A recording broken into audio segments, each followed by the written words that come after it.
ជាការរៀបចំរបស់លោកគ្រូនាំពិសិដ្ឋចឹងណាបាទអរគុណគាត់ដែរខំរៀបចំមកបានល្អច្រើនដូចជាមានលោកគ្រូម្នាក់ទៀតគាត់បូកចូលគ្នាអូខេចំណុចទីពី employer ប្រែមកថានយោជកនោះតកែ employer ណាបាទ interview ប្រែមកថាសម្ភាស discuss ពិភាក្សាខុសគ្នាជាមួយនឹងពាក្យនិយាយ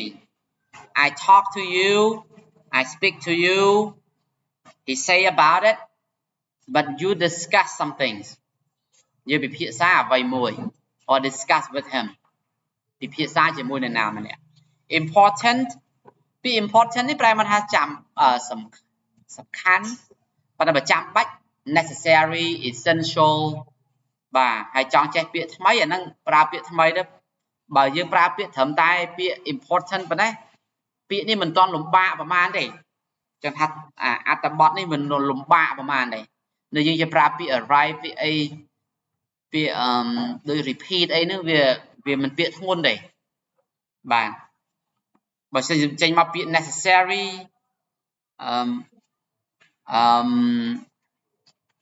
several នេះអាចគួរសមដែរវាមិនលំបាកអីពេកទេ if you or several ហ្នឹងមិនចឹងណាបាទពាក្យ point ប្រែមកថាចំណុចបន្ទុកដែរពេលប្រឡងគេដាក់ point មិនចឹងហ៎បន្ទុក several 3 4អានេះគេហៅគុណនាមវាអត់កំណត់ណាគ្នាយើងយល់ពាក្យថាអត់កំណត់ទេ several ខ្លះដែរមួយចំនួនតូចវាមិនច្រើនពេកទេវាមិនដល់30ទេតែក៏វាមិន a few ដែរវាលើសពី a few អញ្ចឹងបើ a few 3 4អានេះ4 5អញ្ចឹងទៅគេដាក់ឲ្យតែវាមានន័យក្នុងន័យយល់របស់យើងអញ្ចឹងតែ4ក៏មិនមែនថា4 5ក៏មិនមែនថា5តែវាគ្រាន់បើវាច្រើនជាង a few ពី arrive យើងមានពី arrive in ហើយនិង arrive at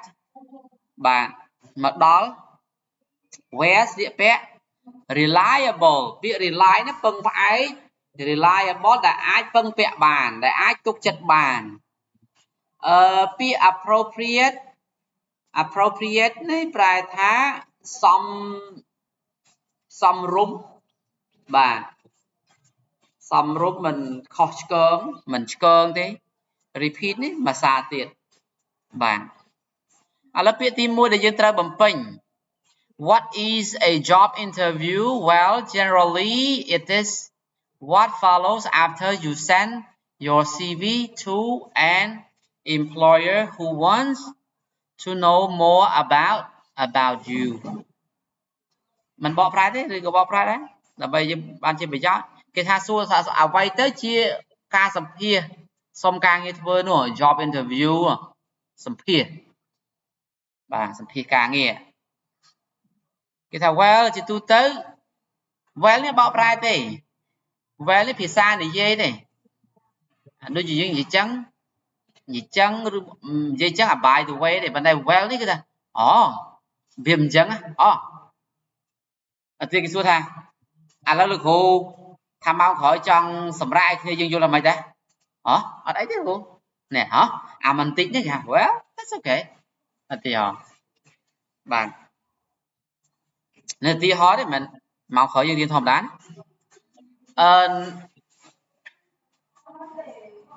ជាទូទៅវាតែតែកើនឡើង it ហ្នឹងហ្នឹងគឺការសម្ភាសហ្នឹងវាកើនឡើងជាអ្វីមួយដែលកើនឡើងក្រោយពេលដែលយើងផ្ញើ CV ទៅឲ្យគេ curriculum vitae ជីវប្រវត្តិរបស់យើងហ្នឹងទៅឲ្យនយោជកតកែក្រុមហ៊ុនអ្នកគ្រប់គ្រងក្រុមហ៊ុនណាដែលចង់ដឹងបន្ថែមពីយើងហើយបើសិនតែយើងនិយាយជាក់ស្ដែងតែម្ដងគេចង់ដឹងពីយើងហ្នឹងតើអ្វីដែលយើងទៅសេណាអ្នកឯងថារៀនបកែគេចង់សួរគេដឹងថាពិតជាបកែមែនអត់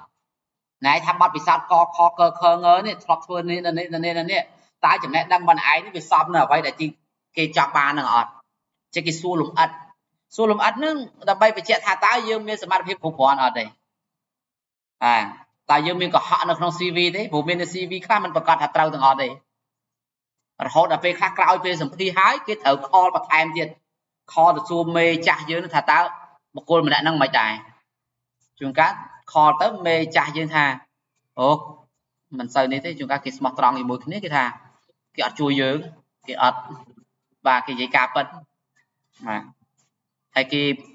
nơi thà ban khai mà chỉ nuôi lớn cái miền tròn crom một cái đài đôi tình yêu kia chứ chúng ta cái ai miền crom HR một cái crom thôn thiên mà đu một cái đấy cái squad này chứ cái chợ tôm thì tụi mình tụi mau nhấp nhói à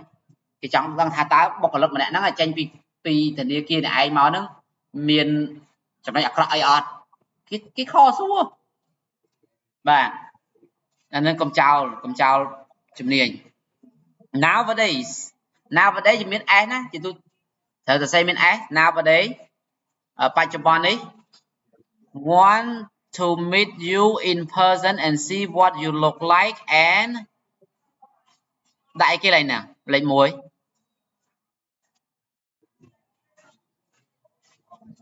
លេខនេះជាប្រធាននាមដាក់មួយណាបើនាមយើងមានពី interview មានពី employers វាពីរហ្នឹងដែលជានាមដាក់មួយណា employers very good គឺ employers លេខ1 employers អ្នកតកែក្រុមហ៊ុនហ្នឹងចង់ជួបយើង in person ហ្នឹងគឺដោយផ្ទាល់ហើយមើលតើអ្នកឯងរូបសម្បត្តិយ៉ាងម៉េចហើយនឹងហើយ discuss your qualification នេះមកពាក្យដើមវា qualify គ្រប់លក្ខណៈអត់គ្រប់លក្ខខណ្ឌអត់មានសមត្ថភាពអត់តើសមត្ថភាពរបស់យើងនឹងវាដល់អត់ចុះរាល់នៃប្រយ័ត្នប្រយែងមែនតើណាពេលទៅសម្ភារជួនកាលអត់តន់ពាក់បើជើងក្លុបទៅផងឯក្រៃលោទៅទៀតយើងទៅធ្វើទៅភ្នំពេញអីចាប់ទី12ទៅយើងទៅអញ្ចឹងហ៎ជួនកាលទៅជួយឪពុកម្ដាយដែរហើយវាមានជាប្រយោជន៍ដែរពេលដែលយើងទៅធ្វើការខ្វះខាតលុយអីទុករឿងមួយឡែកក៏បានចូលធ្វើការងារដើម្បីស្គាល់បរិបទការងារស្គាល់អំពីរបៀបនៃការគ្រប់គ្រងបានថវិកាបោកខ្លះជួយឪពុកម្ដាយយើងល្អតែខ្ញុំធ្លាប់មានបងស្រីម្នាក់គាត់និយាយថាបើលុយមិនទាន់សំខាន់ទេប្រឹងរៀនអត់តែប្រកែដែរបើលុយមិនទាន់សំខាន់ទេប្រឹងរៀនឲ្យប្រកែទៅ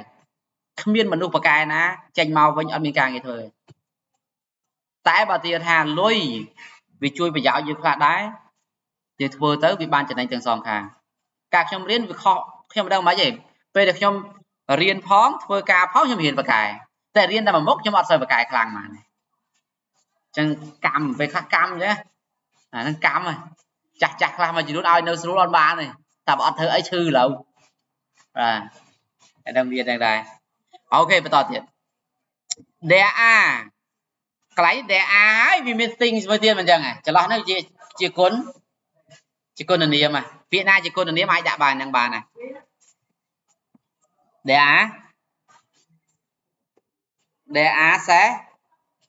there are several okay there are several things you have to be careful about for example the way you dress for that first meeting គេថាមានរឿងមួយចំនួនមានចំណុចមួយចំនួនដែលអ្នកកន្លែងហ្នឹង which you have to be careful about ណា about which ហ្នឹងឯងតែគេលុប which ចោលហើយដែលអ្នកត្រូវតែប្រយ័ត្នប្រយែងអូខេឧទាហរណ៍ for example ហ្នឹងឧទាហរណ៍ the way you dress លក្ខណៈដែលយើងស្លៀកពាក់ for that first meeting ហើយស្លៀកពាក់នេះប្រយ័ត្នថ្ងៃមុនក្មួយខ្ញុំមួយសម្ភាសទៅដោះដូរសិស្សហ្នឹងទៅអឺរ៉ុបរយៈពេលប្រហែលជា 5-6 ខែអញ្ចឹងគណៈកម្មការគាត់ចែករំលែកដែរគាត់ថាល្អដែរនេះមិននេះអីក៏សួរគាត់ជាបទពិសោធន៍មកគាត់ថាមានបេក្ខជនម្នាក់ហ្នឹងល្អប៉ុន្តែគាត់ពាក់អាវយឺតស្លៀកខោកបយទៅសម្ភាសហើយដល់ពេលសួរបេក្ខជនហ្នឹងពេលបេក្ខជនថាគិតថាគ្រាន់តែជាការសម្ភាសមួយទៅនោះយើងមានអីយើងមិនទាន់ទៅដល់កម្មវិធីណាហើយការស្លៀកពាក់នេះសំខាន់ហើយហេតុអីបានជាការស្លៀកពាក់សំខាន់ដែរហើយអាហ្នឹងក៏ជាការមួយដែលអ្នកទាំងអស់គ្នាអាចយល់អំពីខ្លួនឯងដែរតើអ្នកទាំងអស់គ្នាចូលចិត្តទៅនុយអត់ ọt đây càng nghe đẹp ôn đằng thưa nó là hàng mốc co mình men chia càng nghe đẹp tiêm tiêm bộ này tân nổi này anh nó cứ chia tại chỉ đất bất là bọc ôn này thì bố càng nghe thầm thọ mà đã dùng slip vẹn nó mình đang này bởi sân thì dương ở châu chân là năng tật thưa nó có dương thôi như năng đây mốc là thôi như cái này mẹ đã thôi như là họ đây dương trom bả này và tay dương thật đang thành lẽ cả nạ rồi bao nhiêu chứ mà đủ vậy tại mà tí họ là dương ở châu chân tình nuôi đang càng nghe thở đấy vì nè khang nào chia xa đôi dương chứ tới khang engineering ấy thở à vụ architect vụ ấy nè cù phong nè tầm mơ cái chia cái sang song ấy xí đặc hào của bôi phải ao dưới bây giờ phải mua phải lơ mua mà bị chia cái thời chế nó ọt bạch thở tình nuôi vậy đi chặt bạn nhà bạn thời ca bạn được cái này còn nơi ngày cái đào thì chia là kia này đây tầm ba chiêm tiền tình nuôi đấy này còn đây thì tôi tới cái chỉ rút hiếp này càng nghe cái miền ai chỉ thà này giờ này miền này khác hiến này và miền này khác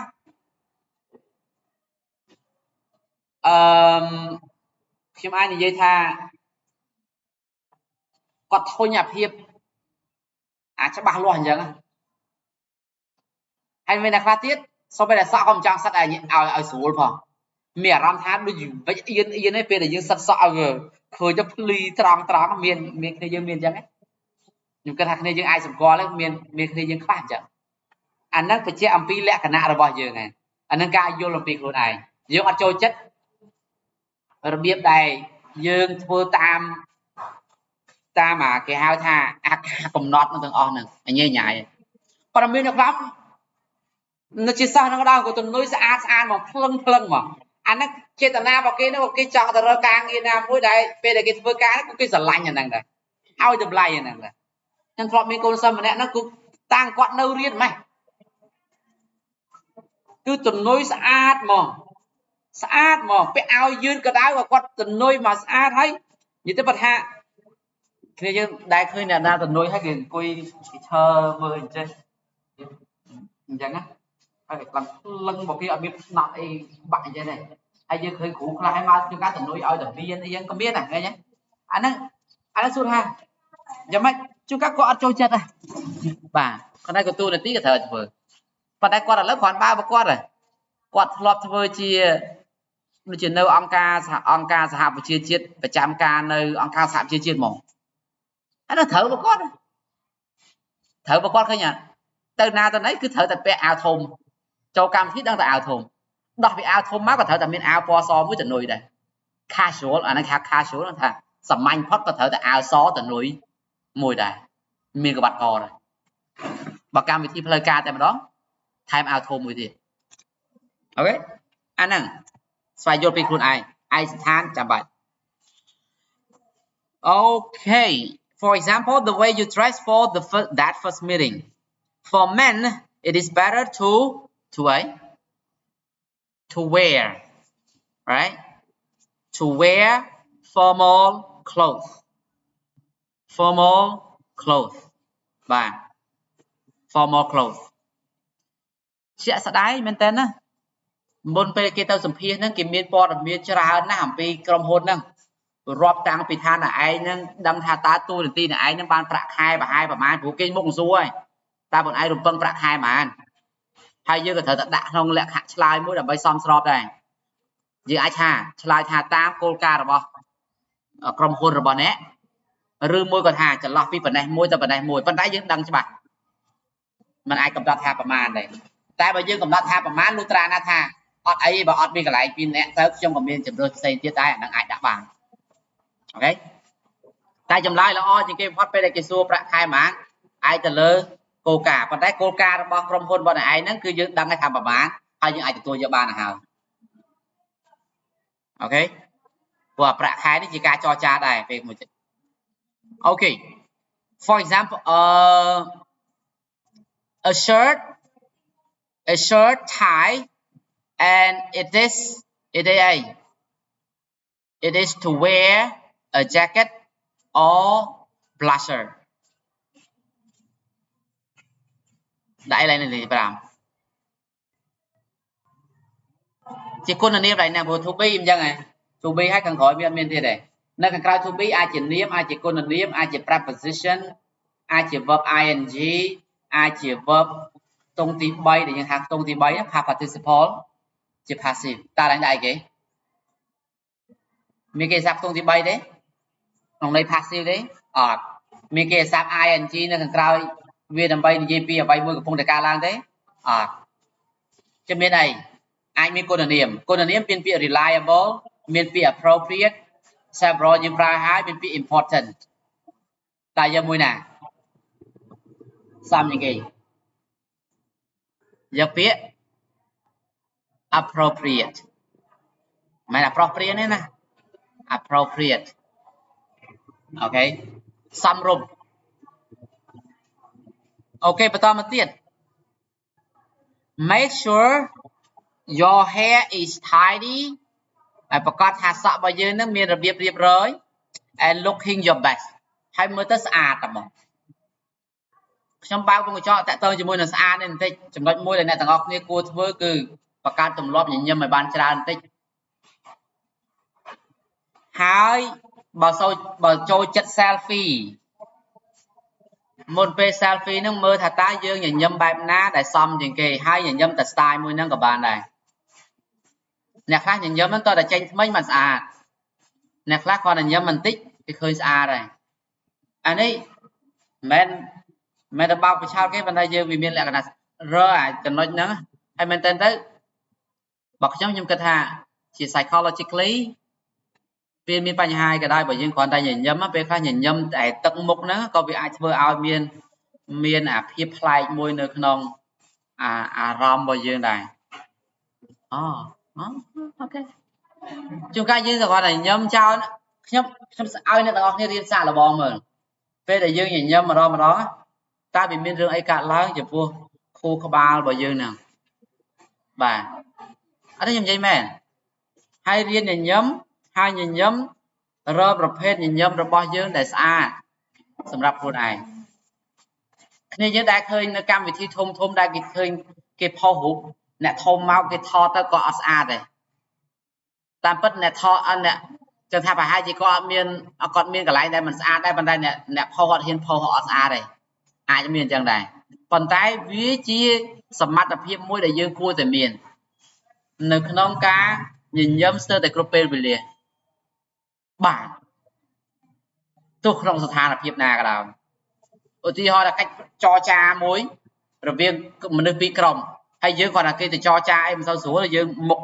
កម្ៅហើយស្រេចណាអត់បានទេតែហ៊ាននឹកញញឹមក្នុងសភាពមួយបានជានិច្ច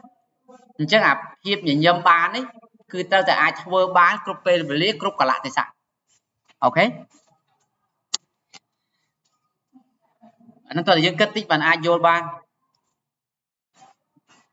ប៉ុន្តែខ្ញុំធ្លាប់ឆ្លងកាត់គ្រួសារខ្ញុំដែលឪពុកខ្ញុំគាត់ច្រើនតែប្រើទឹកមុខដើម្បីជាការឲ្យសញ្ញាចាស់ពីដើមគាត់ថាអញមើលមុខអត់ញិនណាតែយើងចឹងអត់ទេបើតែយើងអញ្ចឹងគឺយើងត្រូវប្រើភាសាហ្នឹងតទៅមុខទៀតហើយអូខេតាមពិតគួរតែនិយាយជាជាងប្រើទឹកមុខព្រោះប្រើទឹកមុខហ្នឹងវាខូចទាំងអារម្មណ៍យើងអ្នកប្រើទឹកមុខទៀតអូខេបន្តទៀត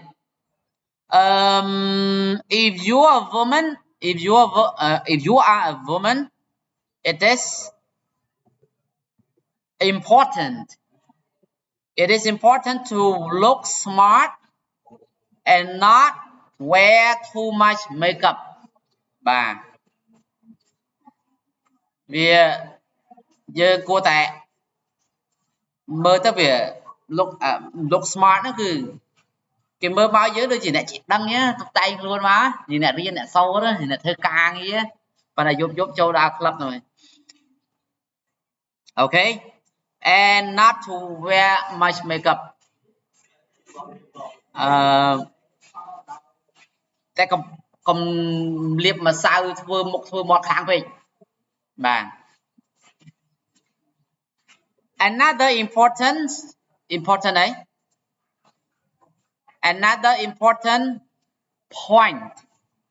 pointលេខ7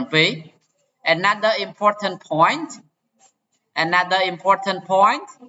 is punctuality punctuality បើជាគុណនាមគេអាចថា punctual punctual នោះមានន័យថា on time arriving on time ការគោរពពេលវេលាកន្លងបាត់នោះធ្លាប់ចេញអាហ្នឹង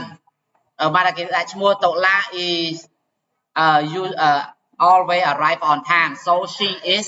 ចុចមក punctual punctuality ភាពទាន់ពេលវេលាមិនតែគេមិនត្រឹមឲ្យទាន់ពេលវេលាមកគេប្រាប់ពី arrive early មុនពេលដើម្បីយើងមានអង្គុយមានអីគេឲ្យជាបើគំនិតរបស់គេអង្គុយជួនកាលអង្គុយជួនកាលមានមនុស្សម្នាក់គេមកអង្គុយមួយយើងដែរអញ្ចឹងគេអង្គុយចាំដូចយើងជួនកាលគេមកមុនអញ្ចឹងទៅជួនកាលអ្នកខ្លះគេសម្ភាសចប់មុនហើយយើងអត់ដល់ម៉ោងយើងឯងអ្នកសម្ភាសចេញមកវិញអញ្ចឹងគេសួរយើងអាចមានឱកាសដែរអានេះជាប្រយោជន៍ចុះបាយសម្ភាសចប់ហ៎មិនដែរបងបាទជួនកាលគ្នាដឹងខ្លួនឯងធ្លាក់អញ្ចឹងខ្ញុំមើលទៅមិនរួចទេបើគាត់សួរសំណួរនេះមួយខ្ញុំទៅអត់រួចហ្មងបងសំណួរគេបងសំណួរគេអាហ្នឹងចំណេញយើងហ៎អូខេហើយយើងទៅហ្នឹងយើងអាច observe យើងអាចសង្កេតអាទីតាំងរបស់យើងហ្នឹងបានទៀតហ្នឹងក៏ខ្ញុំបញ្ជាក់នឹងជាបច្ចេកទេសដែរមានប្រយោជន៍ទៅមុនបាទសង្ឃថាទៅមុនកន្លះម៉ោងបានដើរចុះដើរឡើងមើលគេមើលអីខ្ញុំចង់មកមុខខ្លាច់មកយឺតអង្គុយជួនកាលអង្គុយចែកគ្នាបុគ្គលិកគេនឹងទៀតនៅក្បែរហ្នឹងចេះនិយាយលេងនិយាយចោះនិយាយឡើងទៅគេស្រឡាញ់ចូលចិត្តយើងដែរស្រួលគេណែនាំទៅអ្នកដែលសម្ភាសយើងហ្នឹងឲ្យថាម្នាក់ហ្នឹងល្អពេញមកចេះរស់រាយរាក់ទាក់អីអាហ្នឹងប្រយោជន៍អូខេ so another important point is punctuality make sure you arrive on time never be late កុំយឺតឲ្យសោះthey may think you are not very reliable មិនអាចទុកចិត្តបានទេបាទ when you are in the actual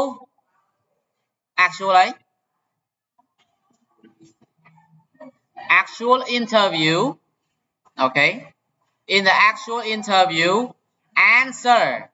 the question clearly directly and if there is something you do not understand ask them to repeat the questions អត់យល់សំណួរសួរសំណួរច្បាស់ឆ្លើយចំគោលដៅរបស់គេមិនបាច់លាក់លៀមទេ